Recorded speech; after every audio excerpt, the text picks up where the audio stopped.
If you're curious about generators and motors, you must watch this video. In this video, I've talked about the types of generators and motors and the schematic of them in the circuit. Watch this one. In one of my previous videos, I talked about the types of generators and motors. And from there now, we know that we have two main types of generators and motors. And by the way, when I'm talking about the motors, you can apply that to generators as well in this section. So we have two main types. One of them is called permanent magnet motor and the other one is called electromagnet motor. In a permanent magnet motor, the magnetic field is being provided by a permanent magnet, whereas in an electromagnet motor, the magnetic field is being provided by an electromagnet. Now, the electromagnet motor is being divided to two types: separately excited motor and self-excited motor.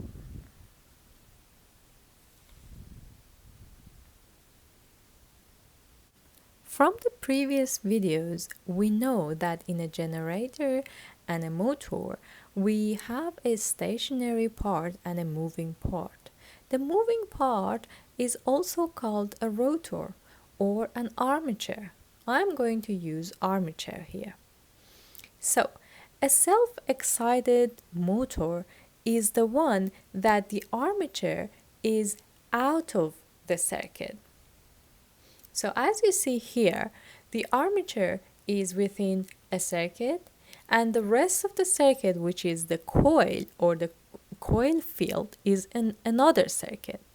This one is called separately excited motor. The problem with separately excited motor or generator is that the voltage that is needed for the armature to move should be provided by another circuit. In a self-excited motor, as you might guess from the name, the armature is in the circuit, but where in the circuit the armature is defines the type of the self-excited. And based on that, we can have three types of self-excited motor: series, parallel, and combination. And it shows where the armature is in regards to the coil. In a series self-excited motor, as you see here, the coil and the armature are series with each other. In a parallel, the armature and the coil are in parallel with each other. And in a combination type, we have two coil and the armature that you will see that we have one coil in series with the armature and the other coil is in parallel with the armature. But now we also have two types of compound or combination one. So it depends how the second coil is connected to the armature. If the second coil is connected to the armature and the first coil in parallel, then that is called a long shunt. Shunt means parallel. So long shunt means that the second coil has been put parallel to the armature and the first coil in the longer way.